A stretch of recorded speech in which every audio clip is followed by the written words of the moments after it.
Welcome back to the Grassroots Tennis Podcast, a platform created to entertain, educate, and grow the game of tennis at all levels. My friends call me Ship, but this show isn't about me. We will be bringing you interviews with coaches, community leaders, and players, along with updates about tennis happening around the world. Tennis is a culture, and we are all writing tennis history together. Today, I am here with Patrick Fletchall. Patrick just finished up his career at Indiana University as a fifth-year senior, thanks to COVID. And he played number one singles at University of Indiana, or Indiana University. He was an ITA nationally ranked doubles player, and also as a junior, he was the two-time Indiana State singles champion. Patrick, I'm sure I'm selling your resume short. You know, you've been playing tennis for a long time. How are you doing today? I'm good. How are you? I'm doing great. I'm glad to be on the podcast. Thanks for having me. Absolutely. It's always nice. I love getting guys in that have had that college experience. I think it's just something that, the college game has such a great product. And I think that it's growing more and more. And, when you talk about grassroots tennis, you can't get much more grassroots than the college level, all the way from NCAA Division I to as exciting as things were this year, with Division II and Division III championships this year. So we're so glad, that you could be here. I've listened to a lot of tennis media over the years. I tend to think people always skip over this question. So I want to start with an easy one. Patrick, what racket do you use? I use Pure Drive Plus. So the blue Babolat, but the extended version. I think it's an extra half an inch. But yeah, that's the racket of choice. Okay. Do you add any weight to your racket? Nope. Go free ball, no weight. I use a lot of wrist in my strokes. So, if I did add weight, I would probably have severe wrist injuries. But so, yeah, just free ball, no weight, just standard racket. Okay. And what tension are you stringing at? Regular 16 gauge, and I string it at 50, straight up. What string was it?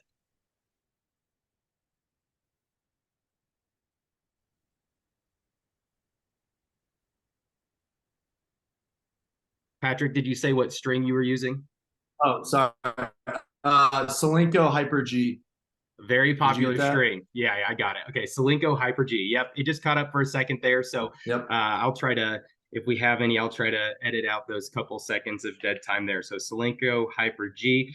Is this, let's see here. Oh man, I'm trying to find it. Oh, there we go. All right, Patrick. Who was the first person to really kick your butt? Is there a match that sticks out in college or in the juniors that was a big one for you?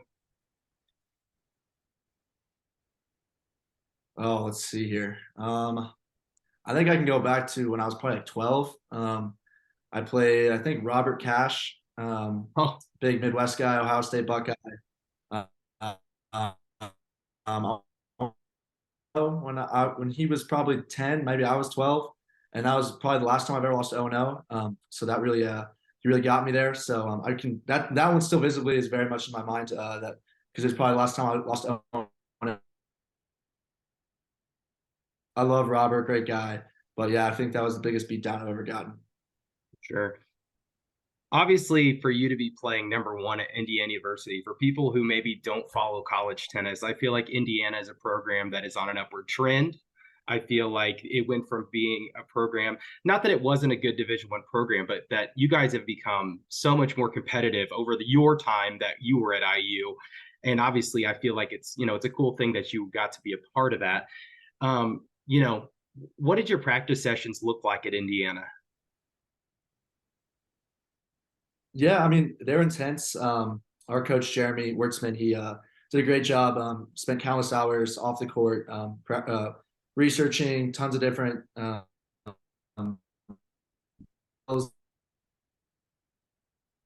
basic practice for me, 2.5 hours a day, and then probably have an hour of either cardio or weights, typically daily, and then we would have Sundays usually off.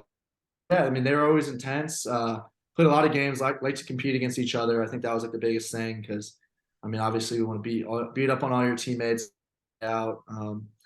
But yeah, one of the biggest things he also said was I mean, it doesn't matter how long we go, but it's just how intense we go. So some practices an hour 15 if he thought we were kind of getting lazy out there and we needed to shut it down. So I think that was also pretty cool on his part. So we wouldn't just for just like going through the motions for the 2.5 hours. So we cut it short sometime. But it was very, very focus based, very intense. And I think that's an underrated thing. I think two things that you said there that are really valuable that I think any, junior player could take away is obviously one, whoever you're practicing with, it's a great thing to get out there and be really competitive with them. I think that's a great way to really grow. And then also, like you said, you were being very purposeful and, when those practice sessions maybe aren't doing what they need to do, or maybe your intensity is dropping, that's a great time to take a break. It really is about getting those good reps in. So I think that all sounds great. Obviously, with you being someone who was playing, number one at a Division I university, especially in the Big Ten, you're playing really good players week in and week out during the college season. What do you think a good practice session looks like? Like what are the most important keys that have really gotten you to the level that you're at now? Yeah, I mean, I started off my first couple years at IU lower in the lineup, and it was a little bit different than. I mean, obviously, now I was playing guys like Andre Styler and Cannon Kingsley, like very top 10 in the country, week in and week out. The biggest thing I noticed that I needed to change was my serve and return. I mean, it's so important. Getting free points off the serve and just finding ways to win some return points and just gain some confidence. Because obviously holding your serve is so crucial, especially at top of the lineup. Because if you let off the gas a little bit, then I mean those guys are just going to jump all over you. So I think that was the biggest thing going through my college career was developing. Obviously, I love my serve, and that's one of my biggest strengths. So keep developing that, and then working on my return game and putting a little bit more returns in the court, and then trying not to miss any second serve returns is so crucial because I mean just the slightest little thing can make the difference in a match. So just definitely serve and return was the biggest thing for me. What are the things that you're specifically doing in practice to improve your return game? Yeah, so we would do a lot of drills where we put stipulations on. Maybe that's only having one serve, like a second serve, or being down 30 love on a service game, and then return.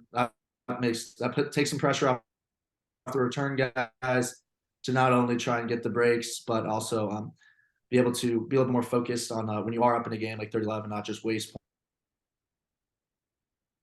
So we would do a bunch of stipulations, and then we worked a lot on just like my coaches would stand in the service box and hit big serves at us, and we just block it back, just finding any way to just put that ball in the court. Because I mean, once you're in the point, anything can happen. So, but you just got to start the point. So that was like the biggest thing we would do. When you're in a match, do you feel like you're someone who, if you're maybe not getting into your return games, whether it's just someone that hits their spots well, pitches a good ball game, or maybe somebody with you're playing a huge server, are you someone who you kind of stay in that same space, or are you constantly mixing up your serve return positioning? I'm constantly mixing it up. I mean, obviously, I prefer my forehand a lot more. So on second serve returns, especially, I'm either running around trying to hit a forehand or just taking time away, chipping the ball. But then first serves, I mean, obviously, you're playing some guys that's some big cannons of serves. So I mean, just mixing it up, showing them different looks day in and day out, and then, but yeah, just mixing it up is big because I mean, guys can get in such good rhythm, especially the top guys. So just giving them different looks is very crucial. I think that everything that you're saying is super valuable, and obviously those drills with stipulations, they make sense. Your coaches did a good job of putting you in a position to improve, and obviously you have with the way that you've moved up your lineup in your time at Indiana. There's no doubt that you've had the opportunity to do some good things. And like you said, it's kind of an adjustment when you first go to college. Like for junior players who want to play at the collegiate level, what do you feel like top level junior players should really be focused on?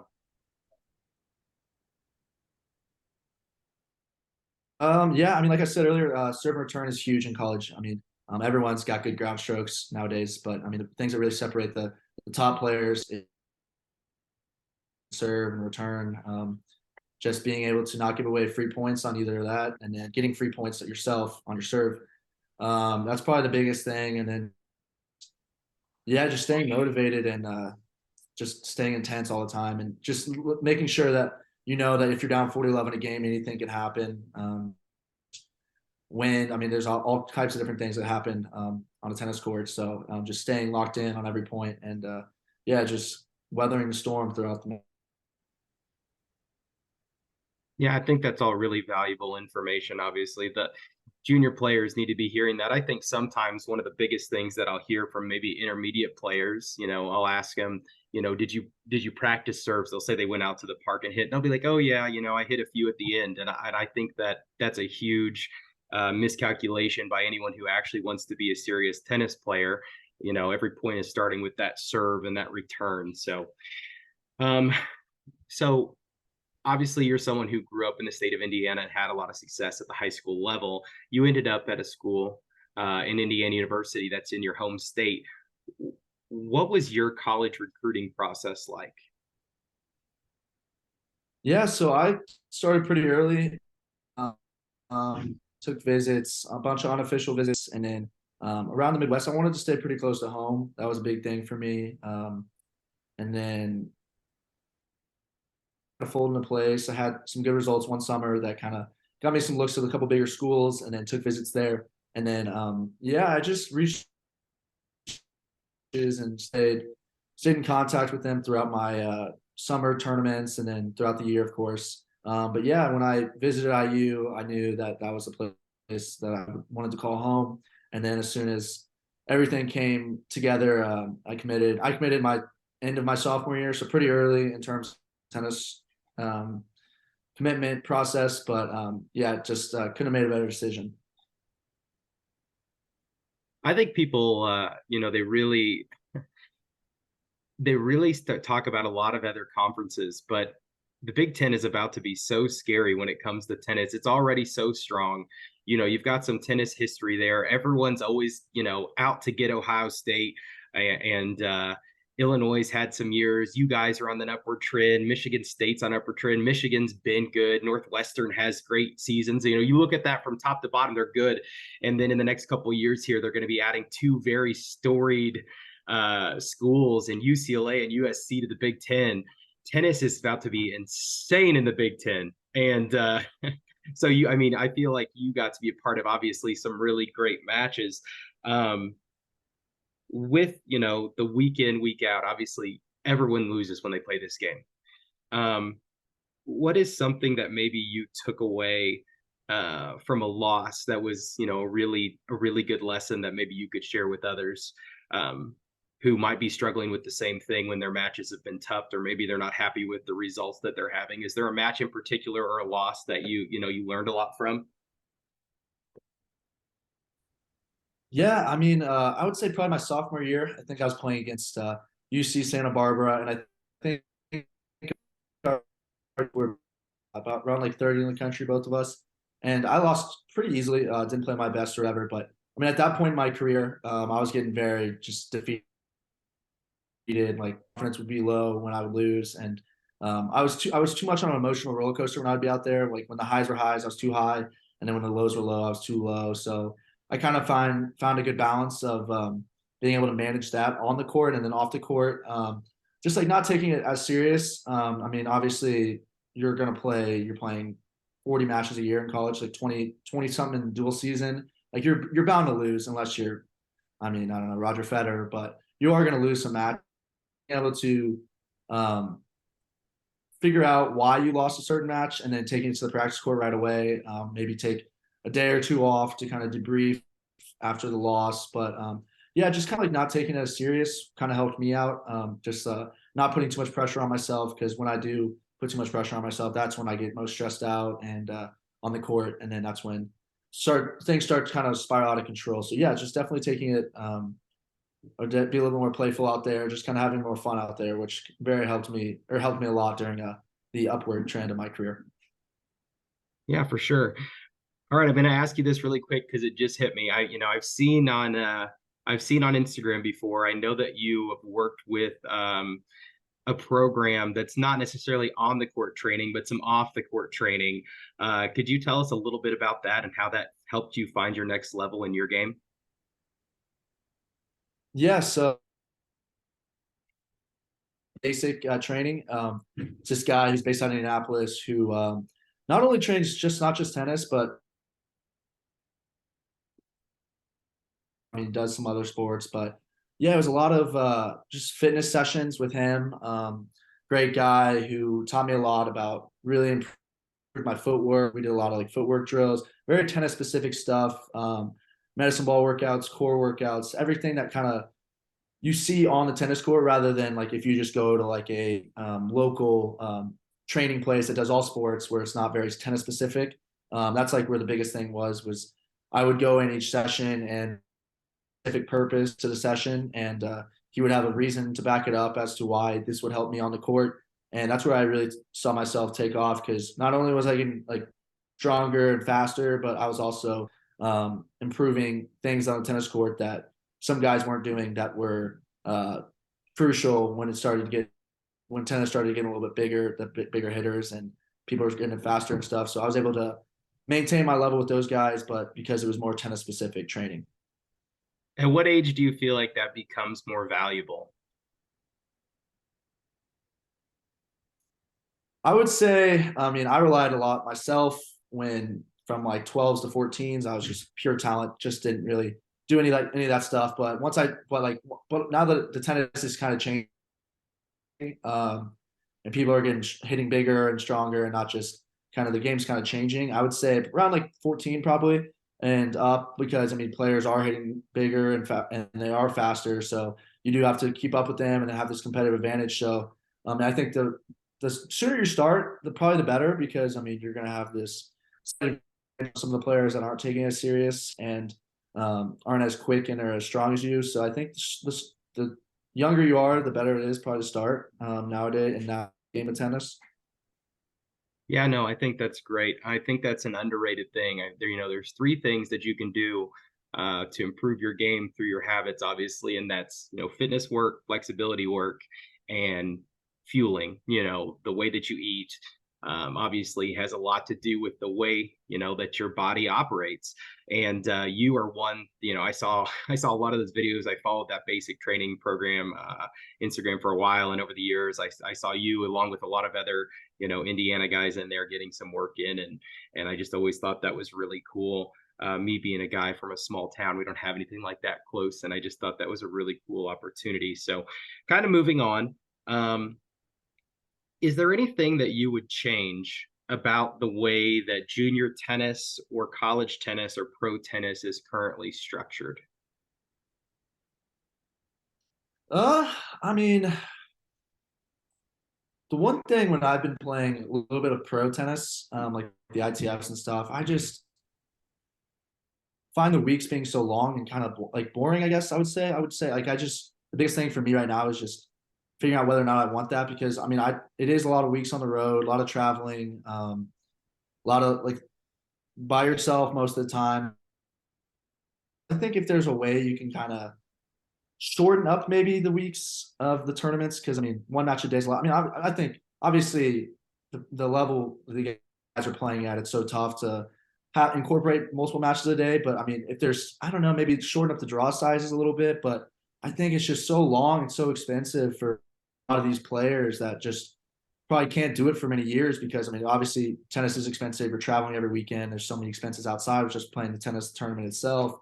If there's a way that could maybe shorten up the weeks maybe I don't know if that's add more tournaments and shorten up the draws if that's a possibility. But yeah I mean that's like the biggest thing for me is just a lot of traveling, a lot of being by yourself, and I think that's like the biggest thing for me that I would see if there maybe is some change. But other than that I think everything's pretty well run and I think there's a lot more tournaments, a lot more ITFs and challengers in the United States nowadays that it helps those US guys kind of take the next step into the pro circuit. I think one thing I'd like to see them try at the futures level would be potentially playing around with um, a a slightly different bracket. I feel like people travel really far, and then you only once you get into main draw, they need to add a backdraw of some kind. I think once you lose, those guys who lose first round, even if they got to win two more matches to get an opportunity to get that ATP point or whatever it is for as much as you're traveling and as much as you're doing, having that second chance, to get through, to get that ATP point to break through, I think would be huge for people and more incentivize maybe that travel. Or what will be really cool is if you get into the main draw. Once you're in the main draw, there's 16 guys, in the main draw, and you play a different person. You're guaranteed one match a day for 5 days. The guys with the best, results, they break down the ranking points, 5, 4, 3, 2, 1, and you get amount of points for that event based on how many matches you win. Something that more incentivizes the amount of travel you're doing versus the amount of play you're getting and the amount of opportunity you're getting. I think it's heartbreaking for people to spend all this money and to do all that travel. And then, oh, I lost first round. And, people who've already made it out of the level are probably saying tough. I made it out of futures in 3 months or 6 months or a year or whatever, and you got to pay your dues too. But I definitely think, like you're saying, there would be a way to make it more inviting or more fun, for those people. And maybe it would keep more, top talent in the game. Yeah, no, absolutely. That makes total sense. I mean, you see a lot of times like you have all these top players that just will get too nervous because I mean the pressure of getting that ATP point just to start off is so tough. You see all these guys grinding futures all summer and they can't even get an ATP point because some tournaments you got to win 3 in qualifying and then still even once you're in the main draw you still got to win 1 main draw match to get that ATP point. I mean just figuring out a way to kind of spread out those points a little bit more like evenly and then just give guys more opportunities because I mean right now it's the same guys week in and week out that are whether or not in the main draw or qualifying for and then making to the second round, getting those ATP points. But yeah, I mean, exactly what you said, just kind of spicing it up a little bit, figuring out a new way to give the guys that are good enough and that are working hard enough to have that opportunity to get those points and then play more matches because you are spending a ton of money on hotels and all this other stuff. So yeah, I mean, getting more matches in and then being able to get those points just as valuable. Well, yeah, like that's the thing is if you were guaranteeing like, hey, you show up, there's going to be a crowd. We're going to make this an event. People are allowed to talk. They're allowed to cheer. There's food. There's, beverages. There's people, music playing, whatever. You're going to get to play 5 matches this week. And, if you're one of those people that wins 5 out of 5, you're walking away with, 10 ATP points. And if you win 1 match, you're getting 1 or whatever that scale would need to be. But then for those people who maybe don't win a single match out of 5, it's like, hey, you know what? I didn't get an ATP point this week, but I lost 5 matches. So you know what? I didn't deserve it, but I got a lot better this week. And wow, it was fun. There was food, there was people, it was an event. I think at these lower level events, they have a real opportunity to maybe look at what pickleball or other sports are doing and kind of make it more inviting, make it more of an event, and also make it fun for the players. And then all of a sudden you're going to see 16, 17-year-olds playing these futures events, trying it, if they have the budget or they want to do that with their family or with their coach or so be it, because you're guaranteed matches. All of a sudden it's player development friendly and it kind of changes, the conversation around the game and it makes it fun and it also makes it developmentally friendly. So that's kind of, I think, we're on the same page on that. Maybe, you would do it slightly different than me, but I do think that they have so much room, to kind of play around with what these events look like at that lowest level, and I don't see any reason why they shouldn't. So Patrick, kind of moving on, do you have any tennis hot takes? I mean, we've heard you say you know kind of what you think maybe they could do slightly differently, with the lowest level, the ITFs. But at all levels, is there anything that you kind of have a hot take on when it comes to tennis? It can be as spicy as you want. It doesn't have to be. Some people don't have a tennis hot take, but if you play the game long enough, usually you have some kind of opinion that maybe doesn't match up with the way the rules currently are, or the way something is structured. Yeah, I mean, I don't know if they've really changed it a whole lot because I mean, obviously I've been out of the USTA for a while, but when I was growing up, the USTA was a lot of point chasing and stuff. I don't know if they've changed that at all, but I mean, you would have all these like national level 2s and like North Dakota and all this stuff where guys would just fly out there so they can get some easy rounds. But I mean, that was like my biggest thing growing up is like I was not going to do that. My parents weren't Hmm. going to pay for that and stuff. But I mean, as you see in like the tennis community, there's tons of money that are willing to do that. I don't know if that's changed at all, but I think for me, if that is still the case, maybe figuring out a way to kind of minimize that, because I mean, you get some guys that aren't really worthy of being top in the nation, I guess, but they were just kind of traveling to places that no one else was worth traveling to play these tournaments.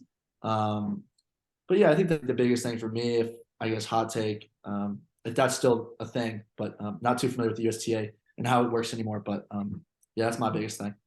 Finding a way to kind of minimize those people who are, gaining recognition just by points chasing, and making sure that those opportunities to play those top level events are actually going to those top players. I get it. The issue that we're running into there, obviously, is the USTA is structured as a non for profit, but then is ran obviously as a business. And we see that with the way that the prices of junior tournaments have really went up. I mean, obviously, we all understand, with inflation, the way that everything is more expensive now. But yeah, I think that the USTA could definitely continue to tweak their structure. I think, people want to see more team events. People want to see um, more double specific events. People want to, see kids when they go places having the opportunity to play a lot of matches and not necessarily, you lose once and you're done. And they have some tweaking that they could do, but obviously, with them kind of operating in a way that you pay to play, I think it's going to be maybe hard to avoid the points chasing. But with that being said, there's definitely ways that they could tweak it to avoid it, and I understand why that would be something that bothers you. Like I totally get that. Let's see here. Yeah. This right now, I'm going to give you a shout out opportunity here, uh, just for fun. Is there someone who you played with, or maybe played against, or maybe you've done some coaching, or you saw played? You can't believe they didn't go on and play college tennis, or maybe you were convinced they were going to go pro and they didn't even try. Is there anybody that sticks out that deserves a shout out? Ooh, that one's tough. And I've seen so many good players that just maybe didn't give the pro level a shot, or just not play college. But I mean, one that kind of sticks out in my mind. I had two guys when I was a underclassman at IU. My freshman year, his name was Antonio Simbain from Spain. Very talented player. Just, I mean, he beat Torgard maybe once or twice in his career. Just like very good player, but didn't ever give those pro tournaments a try. Obviously, very smart student academically, so he wanted to take that route, get his PhD in biology or something like that. But then another teammate played my junior year, won singles, Bennett Crane, obviously very talented tennis player, beat McNally, beat some top guys in Big Ten that obviously had the game to move on and play some pro tournaments, obviously. But he obviously took the other route of going the academically, going to straight to the workforce and stuff like that. But yeah, those two guys, I mean, they were big mentors for me growing up. Obviously being an underclassman at IU, with how good they played and how good of leaders both of them were, to me and to the rest of my teammates. Yeah, they had all the potential to obviously do well on the pro circuit, but obviously some people make the decision to go straight in. It's just not for everyone, and I think for both of them it wasn't for them. So I think um, they're happy with where they're at. So I think, but yeah, I think those are the two guys I would say. This is kind of a hot take that I'd like to see, and you can tell me any way that you think it would either work or not work. The NCAA has, made the announcement that they're going to move the NCAA individual championships for singles and doubles to the fall, which I think is personally not a good move. I think those people who are borderline go pro stay in college. It's going to really affect their schedule. It's going to de-incentivize them staying in school, which I think is not a good thing for the college tennis product. Also, for those top freshmen who are maybe looking to come in and do the one and done season, they're going to have no reason to come in. They're not going to have a chance to be ranked and have an opportunity to play in that tournament. I don't really see how it's benefiting them. I think that they've majorly overlooked, what could be a good thing. I think what I would have done, and then maybe something that they need to add on this spring now, I would love to see each conference do an individual tournament, because I think it's really cool that you have, obviously there's a Big Ten team champion, but I would love for them to be like, okay, the average roster, on a college tennis team is, 6 guys. So just, Indiana, Illinois, all the way down Ohio State, everyone, you can only play singles or doubles. You got to pick one. It all happens the same week. And everybody gets to put 2 singles players in the draw, and every team gets to put 2 doubles teams in the draw, and they need to play it out, seed them, and if your 2 singles guys can't be on the same side of the draw, the only way they can meet is in the final. Your 2 doubles guys, and then play that out in the back draw all the way to third place. And I think that could be a super cool event. You rotate where that site is every single year. Now there's not going to be as much opportunity for these colleges to host things because, they're going to be doing from the Elite Eight on down at USTA National Campus. I think that I would love to see the Big Ten, and all these other conferences have more of an individual tournament. I think that would be a really cool event that I think true college tennis fans would kind of rally around. Do you think there's room for something like that in the college tennis season, or do you feel like everything's already too busy and it's not something that we could ever see happen? No, I think that's actually a great idea. Never really thought of it like that, but I mean, I know there's like a week or two off after the conference tournaments before NCAA starts. So maybe you can throw in a weekend there, or even, I mean, continue it. Just let's say our Big Ten tournament runs from Thursday to Sunday. Maybe just go a full week thing. And because it's not going to take. You can play 2 matches in a day. I mean, because like in the fall tournaments, you're playing 2, 3 matches a day. So I mean, it doesn't take a whole lot of time, but it is a good way to get some of those guys that are playing maybe 2 singles that aren't ever going to play those 1 singles at Ohio State, but give them the opportunity because I mean, obviously there's the similarities between 1 through 6 at a lot of these schools is so slight that I mean, any like a 6 singles guy could beat a 2 singles guy at a Big Ten school or anything like that. So yeah, just giving guys opportunities that they won't get the opportunity during the season because I mean they're stuck where they're at. That's part of why I would love to see it. There's definitely times, like I'll give you an example. Someone that I followed for a really long time. I always felt like Zeke Clark, extremely talented. You look at him in the juniors, the run he had at nationals in the back draw. I felt like on a given day, he could play with the guys that are top guys on any team. Matchups are everything in tennis. You know that. I know that. Styles clash. You give Zeke, a guy who played 3, played 4, played 5 at Illinois and was kind of in different spots in the lineup all the time that he was there, most likely just because, not a huge server and not a big guy. And then obviously they had a very talented team, but you give him the opportunity to play some guys that maybe played one, for other Big Ten schools. And I would have been curious to see, in an individual tournament, how that would have shaken out. Yeah, absolutely. Yeah. I mean, obviously I've known Zeke for a little while and very talented. Yeah. And I think that would have been right cool. Now, I mean, beating up on guys that were, yeah, absolutely. I think, yeah, I mean, just incorporating new, like, I mean, because tennis has been the same for so long on the college aspect. I mean, besides, like, I guess the changing of like the let rule and the no ad, but I mean, the tournament structure is all the same. It's been the same forever. And I know, I guess they're talking about moving the singles and doubles tournament to the fall, which I think is a really bad idea. Just because, I mean, obviously, you don't have those dual matches to be able to make your way up in a ranking, so new guys have the opportunity to make the tournament because it's gonna be the same guys every year in and year out. The top schools, incoming freshmen that are good. I mean, it's probably not the most practical thing they could come up with. But yeah, I think that's a good idea. Having those conferences have their own individual tournaments, and then maybe give those guys who win that like a direct, or maybe the top 3 or 4 guys a direct into the NCAA singles tournament. Just finding incentives to get those guys that might not have interest in playing that, just give them a little bit more incentive to play that and compete their hardest.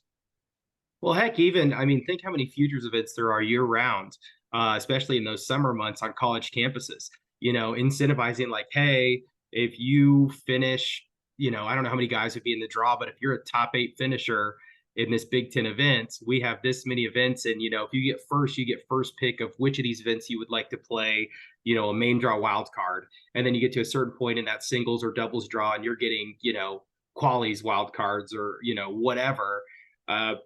Depending on whether it's a futures or a challengers or whatever. But there's lots of ways to incentivize that, even if the NCAA itself doesn't want to. But they should play around with that. You should tell your coach to spearhead that.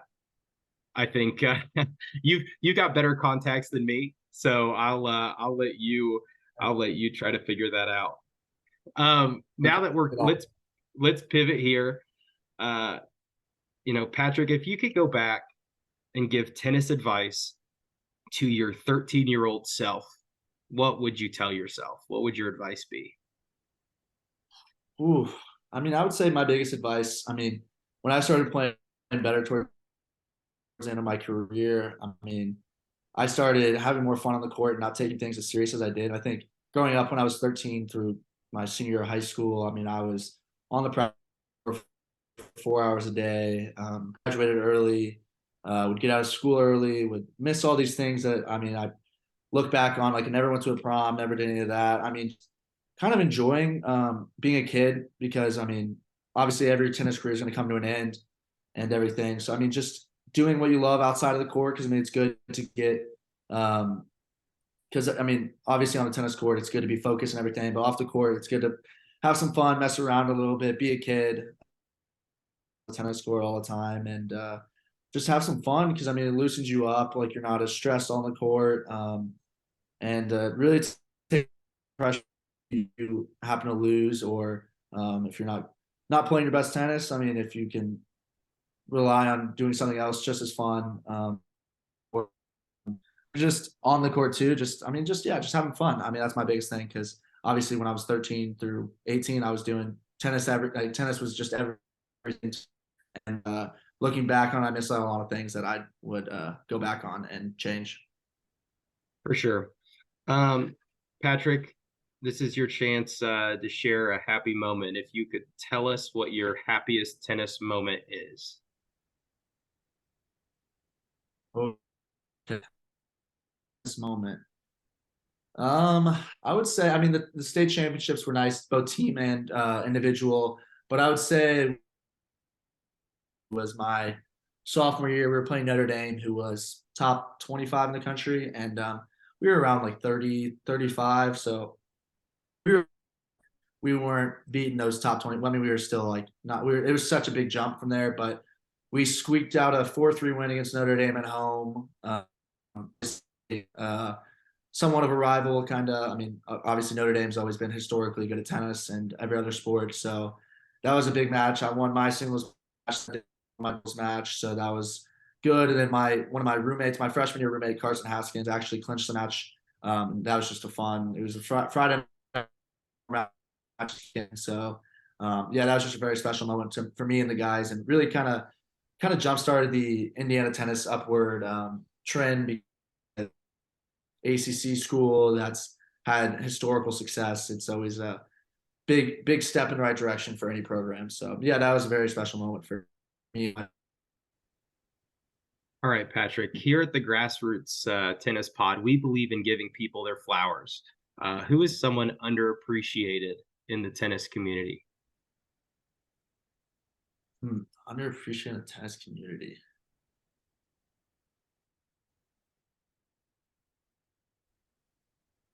I mean, I think it's tough to kind of narrow it down to one person. Are you saying like coaches, players, like anything? Anything. It could be a player who's, very involved in community, a local. It could be someone who's a community leader. It could be a tournament director. It could be someone that you knew growing up. I mean, it really it could be anyone. Yeah. Okay. Tennis doesn't happen without those people. I know. I know. There's a lady that's out of Indianapolis. Her name's Barbara Wynn. She's done a lot for the sport of tennis. I mean, for the Indianapolis community and with the U.S. Davis Cup when she was a little bit younger. But I mean, she's still out there. I think she's around 90 years old. She's still out there coaching for 4 hours a day with the young. She made the sport fun for me and everyone growing up in the Indianapolis community. And you can just tell she really loves the sport, really loves giving back to the community. And I think just in terms of the tennis world was always like a bright light for juniors and pro players and everyone. She was just a great person and fun and enjoyable. Oh yeah, I think that's a great one. All right. Patrick, who do you think needs to come on the Grassroots Tennis Pod? Keep in mind, whoever you say, you have to keep to help us get this person on the pod. Who do you think needs to come on here? I've been trying to get people to give me two names. I've been saying try to give me a player, doesn't matter, pro, college, junior, someone that just loves the game. If you think they should be on here, they have great information and knowledge to share. And then I've been saying like a coach or a community leader type person, if you could think of any good names. But I will just take one if you've got one. Who do you think needs to come on here and share? I got two for you. I got two players, some of my best buddies growing up, both actually from the state of Indiana. But I would say Presley Thieneman, who plays at Northwestern, has had a tremendous call, blue chip, state champion in Indiana, very good player, very humble guy, works really hard, loves the sport of tennis. And then my other Florida, obviously #1 in the country growing up, one of my good buddies, and just graduated from Florida. So he's got tons of experience won a national championship, has tons of experience with what all was the top the guys second in the name? country, playing with Ben Shelton on the same team. You broke up for a second there. Lucas Greif? Okay, I know. Yes, Lucas Greif. Yeah. So, he'd be a good one. So, yeah, I mean, I could, just those guys are both very good guys. So, yeah, we'll have to talk and get that set up. But with either of them. Patrick, I just want to say thank you, for coming on today. And now that you're done at the University of Indiana, we just want to wish you the best of luck. We might have to have you on again sometime to talk a little bit more coaching specific stuff. You and I talked and you said you're doing a little coaching now, whether it be coaching, playing, or just, career stuff. We want to wish you all the best. For all of you that are out there listening today, if you know someone or you have, follow-up questions, you can reach us at grassrootstennispod@gmail.com. You can also give us a follow on Instagram at grassrootstennispod. If you give us a follow on both Spotify and on Instagram, we will give you a follow back. We are on that race to get our first 100 followers on Spotify. We are slowly getting all of our podcasts out, uploaded additionally to YouTube and all places that you can find your podcast. Patrick, thank you so much. And take care. Yeah, thank you. Thank you so much for having me. That was a lot of fun. Appreciate it, and good luck with the rest of your podcast and obviously your coaching. So, yeah, thank you. Yep. Have a good one.